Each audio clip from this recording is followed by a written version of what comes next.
Bonjour, je m'appelle Marlène, je suis une professionnelle en relations d'aide. J'ai une formation en sexologie et aussi une maîtrise en intervention en toxicomanie ou en dépendance. Je suis membre des fraternités anonymes depuis bien longtemps maintenant. Donc, si vous êtes rendu à la 7e étape et que vous avez fait les autres étapes et que vous avez vu mes autres vidéos, ben je vous félicite, bravo. Vraiment, rendu à la 7e étape, le pire est derrière nous. Alors, on va reprendre ça du début. Si jamais c'est pas le cas, vous n'avez pas fait la 7e étape ou vous n'avez pas fait les autres étapes, mais que vous êtes en train de visionner les vidéos pour vous préparer un peu, eh bien, on va regarder ça ensemble, puis on va voir l'importance de faire ces étapes-là, une à la fois, quand on se reconnaît un problème de dépendance. Alors, on s'est déjà dit, là, ça va être un petit peu une vidéo où est-ce qu'on va faire un survol de l'ensemble des étapes qu'on aurait fait jusqu'à maintenant. En formation, on appelle ça un cours de consolidation. Donc, on s'est dit qu'à la première étape, nous avons admis que nous étions impuissants devant une dépendance, donc une consommation. Ça peut être une consommation d'une substance qui altère les neurotransmetteurs de notre cerveau, mais ça peut aussi être une dépendance aux êtres humains, une dépendance sexuelle, une dépendance affective. Ça peut être un problème aussi à gérer nos émotions. Donc, on retrouve ces personnes-là dans le mouvement anonyme, émotif anonyme, donc dans les fraternités d'émotifs anonymes. Donc, à la première étape, on a admis qu'on était dépendant d'une substance qui altère notre cerveau ou comment je vous dirais bien ça, d'une dépendance qui n'a pas de substance, mais qui altère notre cerveau pareil. C'est-à-dire qu'on a prouvé maintenant depuis longtemps, depuis l'avenue des scans du cerveau, on sait que dans les zones de plaisir, quand est-ce qu'elles s'allument, puis que ces zones de plaisir-là peuvent très bien s'allumer même s'il n'y a pas de substance, et on va retrouver les mêmes zones du cerveau qui s'allument à ce moment-là. C'est-à-dire que quand on est, par exemple, en amour et puis qu'on a des gros shoots d'endorphines, d'adrénaline, etc., de toutes ces belles hormones qui font des shoots au début, mais ça ne va pas durer. Donc, si on en met de façon artificielle, ben le cerveau va s'habituer à ne plus en sécréter. Il va attendre qu'on mette la substance artificielle, que ce soit de la sexualité à très haute libido, que ce soit des sports extrêmes. On sait d'ailleurs maintenant que beaucoup de dépendances comme les sports extrêmes peuvent être isolées. Il y a un gène des sports extrêmes. Alors d'autant quand on a une problématique, par exemple l'alcool, on pourrait avoir une problématique génétique quand il y a de l'alcoolisme dans nos familles depuis plusieurs générations. C'est pas obligé d'être plusieurs générations, mais quand il y a de l'alcoolisme dans notre famille, particulièrement sur plusieurs générations, ben ça se peut qu'on soit aux prises avec un problème d'alcool, qu'on ne pourra pas aller dans la réduction des méfaits. Alors, si vous voulez savoir c'est quoi la réduction des méfaits, j'ai fait une capsule là-dessus. Je pense que c'est intéressant. J'ai eu des bons feedbacks. Alors, c'est important d'aller voir cette capsule-là pour regarder un peu où est-ce qu'on en est dans notre parcours de dépendant. Alors, on s'est dit à la première étape qu'on était impuissant, on se l'est admis à nous-mêmes. Et on a décidé d'aller faire une fraternité ou d'aller consulter parce qu'on a réalisé que c'était problématique. On ne va pas consulter ou on ne va pas faire des meetings pour le plaisir d'aller en faire parce qu'il faut faire du meeting quand on est dépendant. On va faire du meeting pour se rétablir parce qu'on a déjà dit que la substance était à 20% du problème. Donc, tous les autres problèmes, 80% de nos problèmes, nos difficultés relationnelles, que ce soit au travail, que ce soit avec nos conjoints, avec nos enfants, avec nos amis, les difficultés relationnelles sont souvent le plus gros morceau qu'on a à régler. Alors, c'est sûr que on va tout de suite prendre conscience après plusieurs séparations amoureuses ou parce qu'on n'arrive pas à se faire des amis ou quand on se fait des amis, il y a de la séduction. Donc, on va prendre conscience qu'on a un problème avec une dépendance, qu'elle soit affective, à l'alcool, aux drogues ou autre. Et à partir de ce moment-là, on a comme déjà fait notre première étape. On va aller dans une salle de meeting, dans une réunion où on va se confier à quelqu'un, un professionnel ou quelqu'un qui est proche de nous. Et ça va compléter notre première étape. Ensuite, on va voir comment on peut se créer une puissance supérieure. Je l'ai déjà dit, je le répète parce que je pense qu'on apprend par la répétition. Très souvent, les gens pensent qu'il faut avoir des croyances religieuses parce que souvent, on va dire le mot Dieu dans nos étapes, on va dire le mot Dieu dans nos prières, mais je pense que Dieu, il vous en voudra pas. Si jamais il y a une grande puissance supérieure, un grand Dieu, une source, comme j'aime bien l'appeler, d'énergie divine, d'énergie d'amour, je ne pense pas qu'elle va vous en vouloir si vous lui donnez un autre nom. Alors, cette énergie d'amour-là, puisque vous allez devoir, ou vous avez dû, si vous avez fait vos 7 étapes, admettre à quelqu'un d'autre ou à cette source-là que vous êtes dépendant. Alors à ce moment-là, la source elle-même vous a rendu la raison. On s'attend à ce qu'elle va nous rendre la raison en deuxième étape. Donc, si je vais faire une réunion, bien, ça se peut que ça me rende la raison. Si, au lieu d'aller jouer de façon compulsive, si je suis un joueur compulsif, je vais dans une réunion, bien, il est possible que ça va me rendre la raison pas mal plus que d'aller jouer ma paye ou même plus. Donc, cette puissance supérieure-là, on peut l'appeler amour. Je peux confier à l'amour. Alors, je vais vers l'amour. Donc, comme je vous disais, Dieu, ça ne le dérange pas que vous l'appeliez amour. Je l'ai essayé, puis ça a très bien fonctionné. Alors, ne vous gênez pas. Vous pouvez confier à l'amour. C'est qui l'amour pour vous? Ah ben là, ça c'est quelque chose qui est personnel à vous. Vous pouvez décider de vous confier. Si vous réussissez à aimer les réunions, c'est extraordinaire, c'est ça l'amour. Une puissance supérieure, là, ça peut être juste un groupe, une salle de réunion où vous allez voir un groupe de personnes.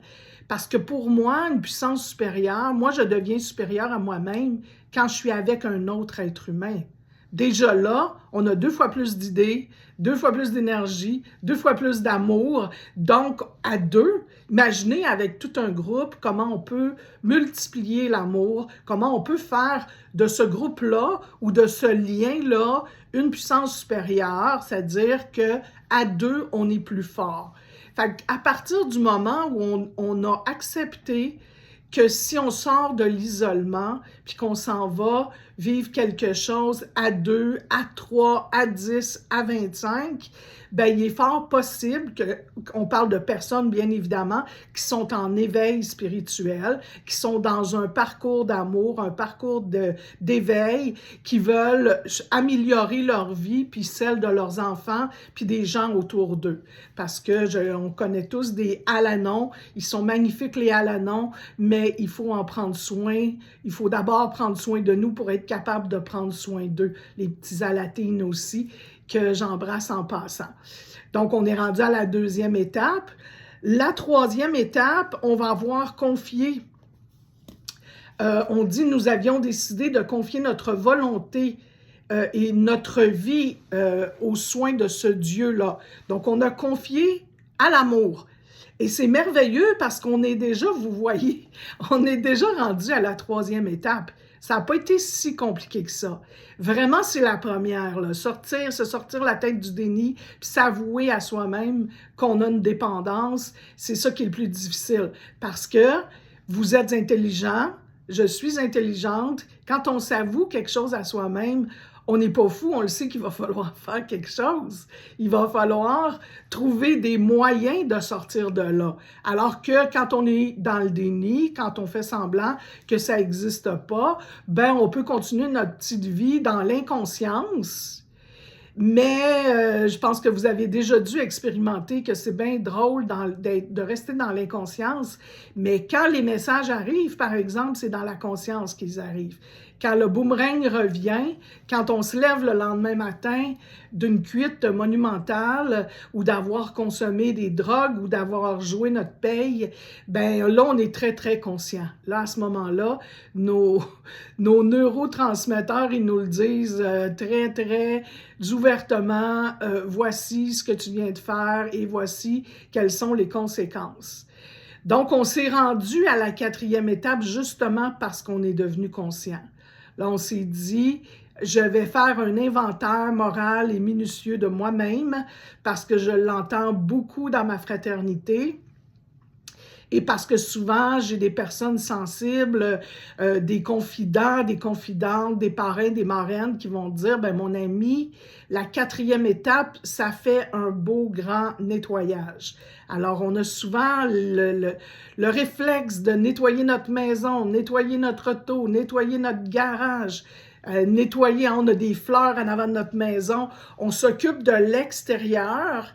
Mais malheureusement, quand on est dans une dépendance, c'est qu'on n'a pas nettoyé adéquatement notre intérieur. Il y a plein de choses qui s'est passé, on a laissé passer ça et ça s'est accumulé. On a vécu les 5 blessures et même d'autres blessures. On a monté des murs autour de nous. On a utilisé des mécanismes pour ne plus être blessé. Et ces murs-là, ben, ont fait en sorte qu'à un moment donné, il arrive un temps dans notre vie où les murs nous protègent, oui, c'est vrai, mais à la fois nous empêchent de voir de l'autre côté. Imaginez-vous que vous avez érigé un mur de blocs tout autour de vous, de briques, donc vous ne voyez plus qu'est-ce qui se passe à l'extérieur et vous n'êtes plus non plus en mesure de recevoir l'amour de ceux qui sont à l'extérieur. Vous ne pouvez plus les atteindre. Ils ne peuvent plus vous atteindre, mais vous ne pouvez plus les atteindre non plus. Donc, ces murs-là, en 4e étape, on va prendre une brique par une brique et on va tranquillement démolir ces murs-là. Souvent, ça va arriver que les dépendants me demandent « Oui, mais c'est très long avant qu'on redevienne heureux, qu'on puisse ne plus avoir d'obsession, qu'on puisse faire notre vie sans penser continuellement à la consommation, avoir envie de consommer, changer de dépendance, faire des transferts de dépendance, comme on dit souvent. » Alors, je vous dirais que plus vous avez érigé les murs épais et hauts, c'est bien sûr que plus ça va prendre du temps les défaire, mais ça vaut la peine. Croyez-moi, quand on commence à voir un peu à l'horizon qu'est-ce qui se passe, ça fait du bien. Mais c'est important, la 4e étape, si on veut y arriver complètement, ben ça se peut que ça va se passer en plusieurs 4e étapes, ou encore, des fois, ça donne le goût d'aller consulter aussi. Souvent, les dépendants disent « Ah oui, mais moi, je n'ai pas les moyens de consulter. » Je réponds toujours la même chose. Je suis un peu tannante des fois. Moi, je réponds « Ah oui, mais tu as eu tellement les moyens de consommer pourtant. On a les moyens quand on veut consommer. J'en suis une dépendante, alors je me parle à moi aussi tout le temps. Je ne suis pas dans le jugement, même si je vous agace un peu parfois. Alors, on a eu les moyens de consommer. On peut trouver les moyens d'aller consulter. Il y a des organismes communautaires, Oasis à Saint-Hubert pour ceux de la Rive-Sud, par exemple, qui donnent des services pour les personnes qui n'ont pas des gros salaires au prorata du salaire. Alors, c'est important d'aller consulter si jamais vous pouvez le faire, ce serait merveilleux pour compléter un peu le tour de votre enfance, le tour de vos, comment je cherche mon mot, le tour de vos traumas. Alors, si vous avez eu des traumas dans votre vie, des abus quelconques, de la violence, si vous avez été, par exemple, à la guerre particulièrement, vous avez vu des choses horribles, on vous a fait vivre des choses horribles, vous avez des chocs post-traumatiques, c'est hyper important que vous puissiez consulter pour être capable de vous libérer de ça. Il y a moyen de se libérer de ça. Donc, dans une 4e étape, il peut arriver qu'on constate qu'on a besoin d'une thérapie pour compléter tout ça. Et j'ai aussi, dans une autre capsule, je vous parle de regarder toute la question de votre vécu sexuel avant d'aborder une 4e étape, ou à tout le moins après avoir fait la 4e étape, si jamais vous voulez commencer à vous libérer maintenant, mais que vous n'êtes pas prêt à parler des agressions sexuelles, ça va être hyper important, sine qua non, que vous puissiez aborder ces questions-là avec des professionnels. Donc, un coup que vous avez fait cet inventaire-là, que vous retrouvez, peu importe votre fraternité, vous allez sur votre site web, que ce soit Dépendance sexuelle, Sexaholic Anonyme, que ce soit Sexaholic, je ne suis pas certaine par exemple, qui ont un canevas de 4e étape, mais Alcoolique Anonyme, c'est sûr qu'il y a un canevas de 4e étape, et puis vous pouvez passer au travers de ça, soit avec un confident, mais dans un monde idéal, vous allez le faire avec un parrain ou une marraine. Je vous en ai parlé dans la 5e étape. Ensuite, en 6e étape, on dit que là, après avoir trouvé des défauts de caractère, ou des traits de caractère, parce que quand on fait notre 4e et notre 5e étape, on réalise que certains événements nous ont amenés dans des comportements qui étaient inadéquats. Moi, j'aime bien qu'on fasse la différence entre nous et nos comportements.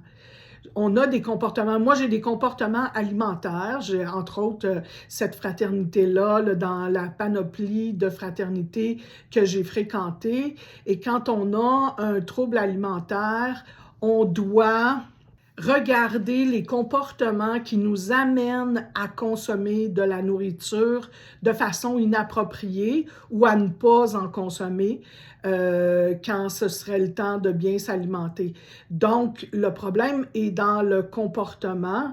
Je ne suis pas mon trouble alimentaire, je ne suis pas la toxicomanie qui m'habite, je ne suis pas qu'un dépendant affectif, je suis un être humain à part entière, et les comportements que j'ai quand je consomme ces substances-là sont inadéquats et je dois les regarder en face pour faire une bonne 6e étape. Donc, je vais demander à l'amour, encore une fois, l'amour c'est quoi?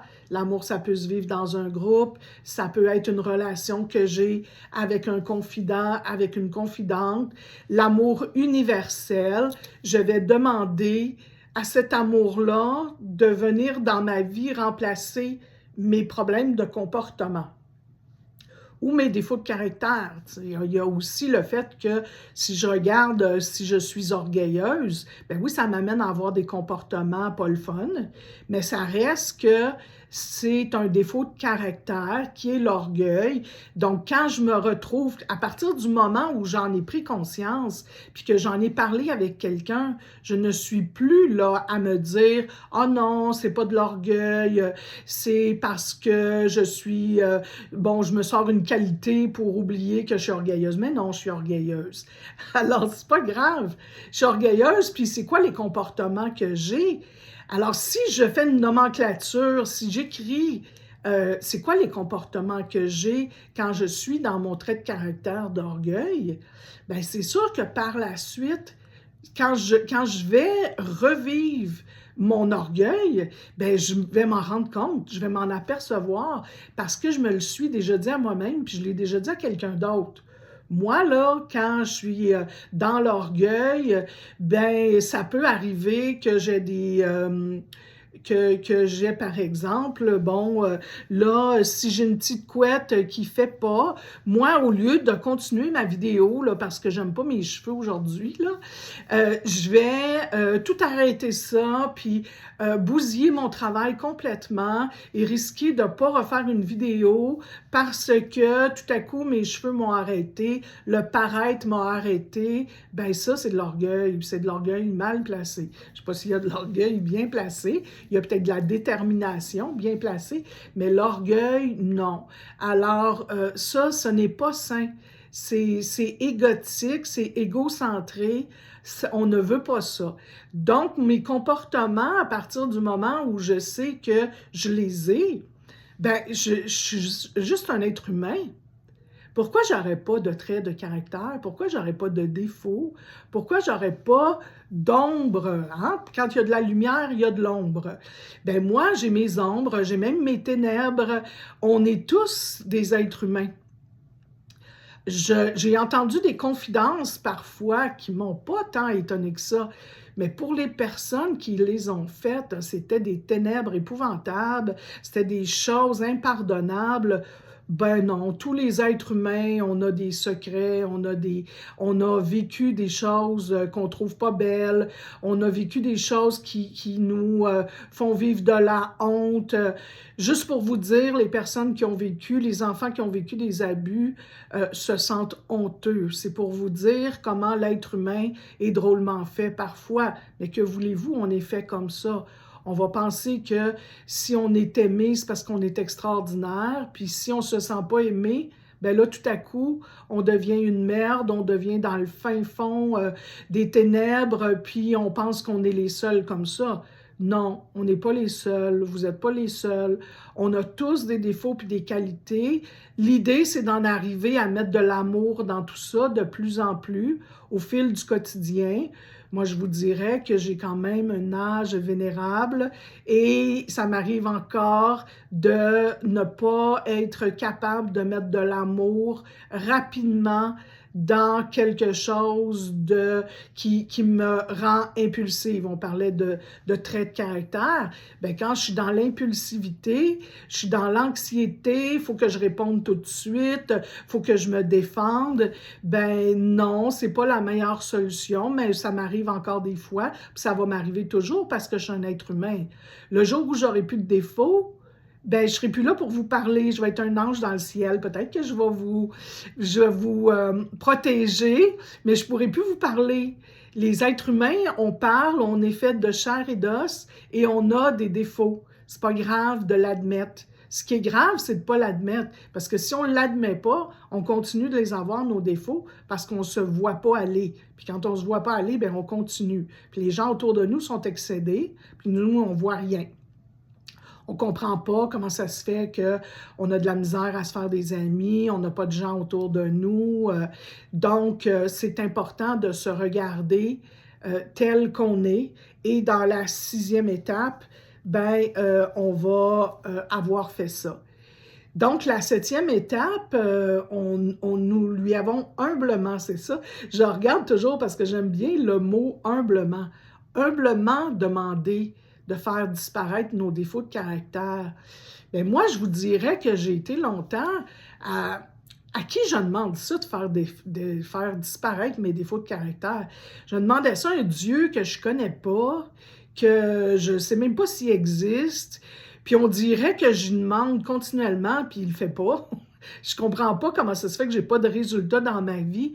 Quand je demande à ce Dieu-là, là, invisible complètement, de m'enlever mes défauts de caractère. Bien là, voilà le secret de moi, le cœur de ma pratique et de ma vie d'être humain. Je vous le donne, c'est ça mon secret. C'est d'avoir cru un jour que Dieu, c'est simplement l'amour. C'est tout ça, mais c'est juste ça aussi.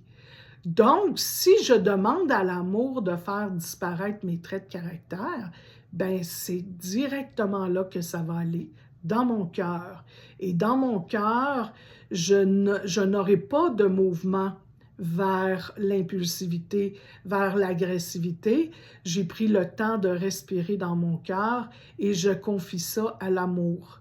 Et l'amour va transformer mes défauts de caractère, l'amour va transformer mes problèmes de comportement. Et c'est surtout moi qui, le cœur rempli d'amour, va avoir envie de changer mes comportements, qui ne sont pas moi, qui sont, en yoga, on dit « je ne suis pas ma personnalité ». Alors c'est vrai, nous ne sommes pas notre personnalité, nous sommes une âme, puis je vous dis ça vraiment dépourvu, ceux qui me connaissent un peu, là, si vous avez suivi mes capsules depuis un certain temps, je ne suis pas quelqu'un de judéo-chrétien, je ne renie aucune religion, surtout aucun pratiquant des religions. J'ai des amis dans toutes les religions et je les aime et je les respecte. Mais quand je fais le travail professionnel que je fais avec vous et dans ma vie, je choisis que mon Dieu d'amour, ça soit une source d'énergie d'amour. Pour moi, c'est ça. Et comment je le vis? Je le vis pas à l'église. C'est mon choix à moi. Moi, je le vis dans ma vie de tous les jours. C'est ça pour moi qui est important. Le vivre dans ma vie de tous les jours. Même les personnes que j'aime le plus au monde, parfois m'amènent dans mes traits de caractère. C'est pas eux autres qui m'amènent là, je m'y amène moi-même. Mais ça me fait vivre mes défauts de caractère et j'ai à mettre de l'amour, j'ai à me rappeler que je suis un être humain issu de la source, issu de la lumière, et que plus je m'en vais dans la lumière, plus je laisse l'ombre et les ténèbres derrière moi. Et la consommation, ben, souvent c'est là que ça m'amène. Je vous laisse réfléchir à l'idée de la consommation, parce que même si elle donne un buzz sur le coup, posez-vous la question si vous avez des obsessions, si vous avez des cravings, si vous avez envie de rejeter. Posez-vous la question si c'est de l'amour à votre égard, puis de l'amour à l'égard des gens autour de vous, que d'aller dans cette compulsion-là.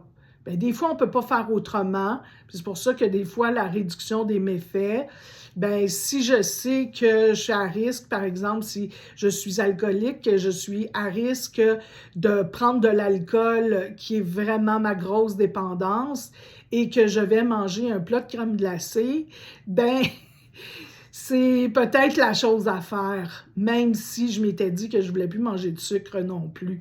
Donc, voyez-vous que la réduction des méfaits, ça peut se passer comme ça, puis on est tous des êtres humains, on a tous, à un moment ou l'autre, des obsessions, mais si on se ramène à l'amour de nous-mêmes, à l'amour qu'on a pour les autres, c'est sûr et certain que la source nous obligera pas à aller à l'église, puis aller, quand on va aller faire des réunions, des meetings, on va y aller avec de l'amour dans notre cœur, en pensant qu'on est important pour les autres. Parce que trop souvent, malheureusement, les dépendants pensent que « je ne vais pas y aller au meeting, c'est pas grave ». Oui, c'est grave. Il y a des gens là qui t'aiment, qui t'attendent. Il y a peut-être quelqu'un qui a envie de parler, puis si tu n'es pas là, ben il ne parlera pas parce que c'était toi qui aurais eu envie de parler, ou c'est toi que la vie, l'énergie divine, les synchronicités, on s'en parlera à un moment donné, aurait fait en sorte que tu sois sur sa route et que cette personne-là s'adresse à toi parce qu'elle se sent à l'aise avec toi. Donc, quand on fait les étapes, souvent les dépendants me demandent « Comment je fais pour avoir plus d'estime de moi? » Comment je fais? Parce que pour penser que c'est important qu'on aille faire un meeting, qu'on peut peut-être être important pour les autres, il faut avoir de l'estime personnelle. Bien, les étapes, là, c'est la solution à tellement de choses. Si vous avez fait vos étapes une par une et que vous êtes rendu à la 7e étape, que vous êtes une personne rare qui s'est rendue au bout de cette petite demi-heure de capsule, parce que les gens aujourd'hui sont plus capables de s'asseoir et d'aller jusqu'au bout de quelque chose, bien, si vous l'avez fait, je vous félicite. Je suis vraiment honorée que vous regardiez cette vidéo parce que si vous êtes rendu à la 7e étape, c'est merveilleux. Je vous garantis que le pire est derrière vous. Le bonheur vous attend. C'est la grâce que je vous souhaite. Merci beaucoup de m'avoir écouté. Je m'appelle Marlène et à la prochaine.